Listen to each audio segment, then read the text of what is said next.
కుమార్ గారు 73వ జన్మదినోత్సవాన్ని ఇక్కడ జరుపుకుంటున్నాం. ఇంతకీ మీ అందరికీ అరిగిపూడి విజయ్ కుమార్ గారు ఎవరో ఇక్కడున్న వాళ్ళందరికీ తెలుసో లేదో నాకు తెలియదు. ఆయన ఆరోగ్యంగా ఆనందంగా హైదరాబాద్లో నివసిస్తున్నాడు. అంటే ఒక వ్యక్తి ఎక్కడో హైదరాబాద్లో ఈరోజు సామాన్య జీవితంగా గడుపుతున్నటువంటి వ్యక్తి గురించి ఇక్కడ మనం ఒక 100 మంది ఇక్కడ కూర్చొని వారి జన్మదినాన్ని ఇక్కడ మనం జరుపుకుంటున్నాము అంటే అతను సామాన్య మనిషిగా జీవిస్తున్న ఒక మహనీయుడు. కాబట్టి వారి మీద గౌరవంతో మేమందరం ఇక్కడికి రావడం జరిగింది. సో అంటే ఎవరైనా ఒక గొప్ప పని చేస్తే వారిని ఖచ్చితంగా ఒక నీడలాగా వెంటాడుతుంది వారి గుర్తింపు కానీ వారి పేరు ప్రఖ్యాతులు. దానికి అరిగిపూడి విజయ్ కుమార్ గారే నిదర్శనం. అంటే ఈరోజు ఆయన మేమందరం కూడా సొసైటీలో కాస్త కూస్తో పేరున్న వాళ్ళమే. ఈ వేదిక మీద కూర్చున్న ప్రతి ఒక్కరికి ఎంతో కొంత అర్హత ఉంది. వేదిక మీద కూర్చునేంత ఇంత అర్హత కలిగిన వ్యక్తులు తన తోటి వ్యక్తి జన్మదినాన్ని ఆయన ఎక్కడో ఉంటే ఇక్కడ వేడుకల్లో పాల్గొనడానికి వచ్చాము అంటే ఆయన మాకంటే కొంత గొప్ప వ్యక్తి, ఎంతో సేవలు చేశాడు, ఎంతో మహనీయుడు. కాబట్టి వారి మీద గౌరవంతో మనం ఇక్కడ ఒక సమావేశానికి రావడం కూడా జరిగింది. అటువంటి కార్యక్రమాన్ని చేయాలన్న మంచి సంకల్పం వచ్చిన కేత సుబ్బారావు గారికి కూడా ఆ ప్రత్యేక ధన్యవాదాలు.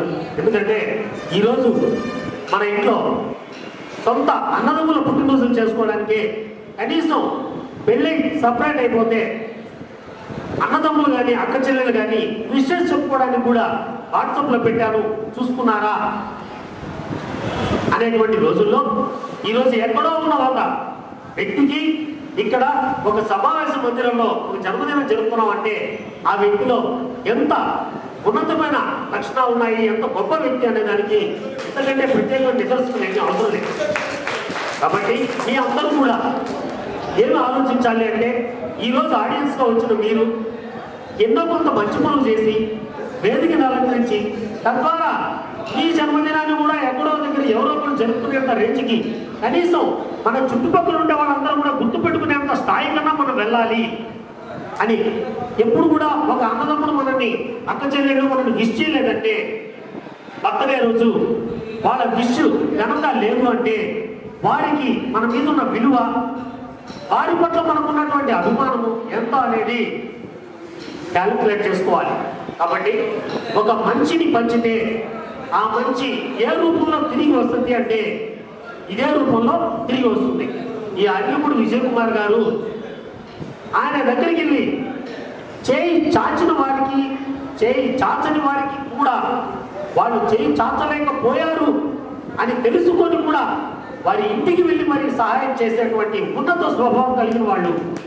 ఆయన ఆస్తుల్లో దాదాపు సగం ఆస్తులు దాన ధర్మాలకే పెట్టేశారు. వారిని కాదు వారి కుటుంబ సభ్యులందరినీ అభినందించాలి. ఈ రోజుల్లో భర్త దానం చేస్తున్నాడంటే భార్య కళ్ళు చూస్తుంది, అవసరమా ఇప్పుడు ఇవన్నీ అని.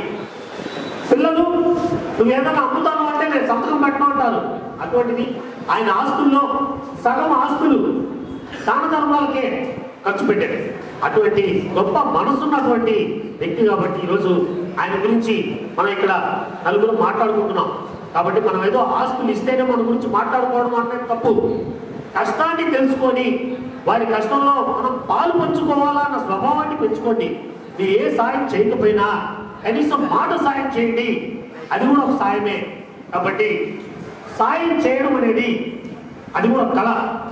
కాబట్టి మేమంతా కూడా మాకు తోచినంత రేంజ్లో మాకు తోచిన సహాయాలు మేము చేస్తున్నాం. మీరు కూడా మీరందరూ ఇక్కడికి ఒక ప్రోగ్రామ్కి మీ వంతు చేతిని ఇవ్వడానికి వచ్చారు. మీరు ఈ టైంలో ఇంకో పని చేసుకుంటే 100 రూపాయలు సంపాదించుకోవచ్చు. మీరు ఆ 100 రూపాయల గురించి ఆలోచించకుండా మా గురువు గారికి సన్మానం జరుగుతుంది అనేసి మీరు ఒక యూనిఫామ్ వేసుకొని ఒక 2-3 గంటల వ్యవధి పాటు ఇంత దూరం వచ్చి మీరు వారిని అభినందిస్తున్నారంటే అది కూడా మీరు చేసేటువంటి సేవ. గుర్తుపెట్టుకోండి, ఏదో ఒక చిన్న సాయం చేసిన వాళ్ళు కూడా ఎవరు మర్చిపోకూడదు. ఒక్క పూట అన్నం పెట్టినా, ఒక గ్లాస్ మంచినీళ్ళు ఇచ్చినా దాన్ని కూడా మనము గుర్తుపెట్టుకొని వారికి ఏదైనా అవసరం వచ్చినప్పుడు మన వంతు సాయంగా మనం చేయాలి. కాబట్టి ఈ రోజుల్లో ఎలా ఉందంటే సొంత వాళ్ళు ఏదైనా కష్టం వస్తే పలకరిస్తే మనల్ని ఏమైనా సాయం అడుగుతారేమో అని సమస్య తీరిపోయిన తర్వాత ఆ రోజు నేను ఊర్లో లేను కాబట్టి రాలేకపోయాను, ఎలా ఉంది ఇప్పుడు అని పలకరిస్తారు. చావుకి వెళ్తే అక్కడ ఏమన్నా గొడవ పడతారేమో, అక్కడేమన్నా మనం సాయం చేయమంటారేమో అనేసి తప్పించుకొని దినాలు వస్తానులే అని చెప్పే రోజులు. కాబట్టి మీరు దయచేసి ఇక్కడ ఉన్న అందరికీ కూడా నేను చెప్పగలిగేది ఏంటంటే చేతనైనంత వరకు సాయం చేయడం అనేది మానవతా ధర్మంగా భావించి మీరందరూ కూడా ఎంతో కొంత సాయం తోచినంత సాయం చేయండి. కళాకారులు కూడా కళలు అంతరించుకోకుండా సాయం చేయండి. కాబట్టి ఇంతకంటే గొప్పగా చెప్పుకోదగిన విశేషాలు ఇంతకంటే ఎందుకంటే పెద్దలందరూ చెప్పేశారు. కేతాంతం సుబ్బారావు గారు ఇలా ఆయన బర్త్డేని చేస్తే ఈయనకి ఏమొస్తుందో నాకు తెలియదు కానీ ఆయనకు ఒక తృప్తి వస్తుంది.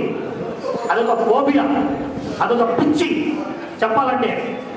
ఏంటంటే ఇక్కడికి స్టేజ్ మీద ఉన్న వాళ్ళందరినీ ఒకటికి 10 సార్లు ఫోన్ చేసి పిలిపిడమే కాకుండా స్టేజ్ ముందున్న మిమ్మల్ని అందరినీ కూడా పిలవడానికి ఆయన జోబుల నుంచి డబ్బుని ఆయన టైంలో నుంచి కొంత టైంని ఖర్చు పెట్టి ఈ ప్రోగ్రామ్ని 10 మందిని ఇక్కడికి చేర్పించాలి అంటే ఎంత కష్టమైన పనో చేసే వాళ్ళకే తెలుస్తుంది.